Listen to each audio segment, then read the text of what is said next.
ഇന്ന് നമ്മൾ സംസാരിക്കുന്ന എമ്പുരാൻ്റെ കാര്യമല്ലേ? എത്ര വർഷങ്ങളായി മാധ്യമങ്ങളെന്ന് പറയുമ്പോൾ എല്ലാം ദൃശ്യമാധ്യമങ്ങളെന്ന് വിചാരിക്കണ്ട. പത്രമാധ്യമങ്ങൾ എത്രയോ വർഷം മുമ്പ് ഈ കറക്റ്റായിട്ട് റിപ്പോർട്ട് ചെയ്ത് 1000 കൊല്ലം മുമ്പ് നടന്ന മതങ്ങൾ തമ്മിലുള്ള സംഘർഷത്തെക്കുറിച്ച് ഇന്നും ഡിസ്കഷൻ വയ്ക്കുകയാണ്. എന്തിനാ? അടുത്ത കലാപം വരാൻ വേണ്ടി. ഇപ്പം എമ്പുരാൻ സിനിമയുമായി ബന്ധപ്പെട്ടിട്ട് ഒരുപാട് കാര്യങ്ങൾ നടന്നു. ഒരു ചെയിൻ ഓഫ് പ്രോസസ്സുകളാണ് നടന്നത്. ആഫ്റ്റർ ഓൾ അതൊരു റീ എഡിറ്റിലേക്ക് എത്തി.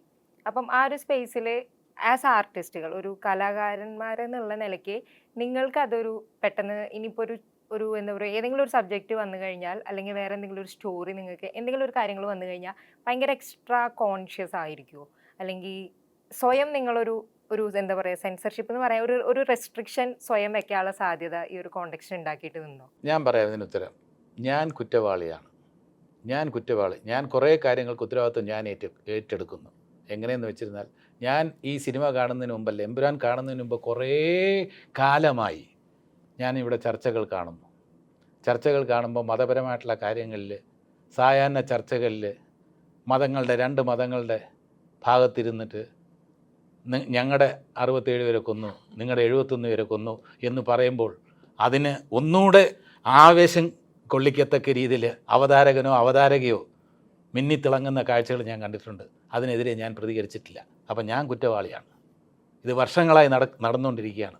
സായാഹ്ന ചർച്ചകളിൽ 2 മതത്തിൻ്റെ 2 പാർട്ടിക്കാരുടെ, കക്ഷി രാഷ്ട്രീയത്തിൽ 2 പാർട്ടിക്കാർ തമ്മിൽ ഞങ്ങളുടെ ഇത്ര ആളെ തല വെട്ടിക്കൊന്നു, മറ്റേ ആളെ ഇത്ര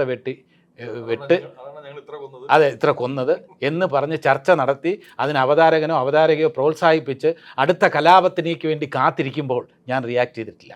അപ്പം ഞാൻ ഈ കുറ്റം ഏറ്റെടുക്കുന്നു. അത് ഒരു കമന്റ് പറഞ്ഞിട്ടുണ്ടായിരുന്നു, ഇങ്ങനെ നേരിട്ട് പറയാൻ പറ്റാത്തവരാണ് ഭയങ്കരമായിട്ട് സോഷ്യൽ മീഡിയയിലൂടെ, അന്ന് ഒരു വാചകം കൂടെ അന്ന് പറഞ്ഞതാണെന്ന് തോന്നുന്നു എല്ലാവർക്കും. അതായത് ഈ സോഷ്യൽ മീഡിയ, ഞാൻ പറഞ്ഞല്ലോ, ഞാൻ ഇതിന്റെ കുറ്റം ഏറ്റെടുക്കുന്നു. എന്റെ കുറ്റം ഞാൻ ഏറ്റെടുക്കുന്നു. ഞാൻ റിയാക്ട് ചെയ്യാത്ത വലിയ തെറ്റായിപ്പോയി. ചർച്ച ചെയ്യട്ടെ, ഞാൻ കുറ്റം ഏറ്റെടുക്കുന്നു. ഞാൻ അത് എന്നേ റിയാക്ട് ചെയ്യേണ്ടതാണ്. അടുത്ത കലാപത്തിലേക്ക് വേണ്ടി വഴിമരുന്ന് ഇടുന്ന ആൾക്കാർക്കെതിരെ ഞാൻ ഇതുവരെ ഒരു അക്ഷരം സംസാരിച്ചിട്ടില്ല. അതിൻ്റെ കുറ്റബോധത്തിലാണ് ഞാൻ കഴിയുന്നത്. എന്നെ ആശ്വസിപ്പിക്കാൻ എല്ലാവരും മുന്നോട്ട് വരണം. ഞാനതാണ്, ഇത് നിങ്ങൾ സോൾവ് ചെയ്യണം. അടുത്ത കലാപത്തിലേക്ക് വേണ്ടി വഴിമരുന്ന് ഇടരുത്, തിരി കൊളുത്തരുത്. അതാരും കൊളുത്തരുത്, മാധ്യമങ്ങളും കൊളുത്തരുത്, ആരും കൊളുത്താൻ പാടില്ല. ഏറ്റവും കൂടുതൽ ശ്രദ്ധിക്കപ്പെടുന്നത് ന്യൂസുകളാണ്. പക്ഷേ സിനിമയിൽ വന്നപ്പോൾ അതെന്ന് തുടങ്ങി. ഇവിടെ ഇപ്പം ഇന്ന് നമ്മൾ സംസാരിക്കുന്ന എമ്പുരാൻ്റെ കാര്യമല്ലേ? എത്ര വർഷങ്ങളായി മാധ്യമങ്ങളെന്ന് പറയുമ്പോൾ എല്ലാം ദൃശ്യമാധ്യമങ്ങളെന്ന് വിചാരിക്കണ്ട.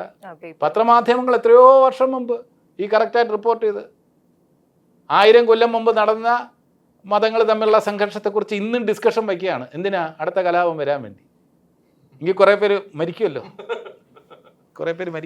അങ്ങനെ കാത്തിരിക്കുകയാണ് നമ്മളെല്ലാവരും കുറ്റവാളികളാണ്. അപ്പോൾ അത്തരത്തിലുള്ള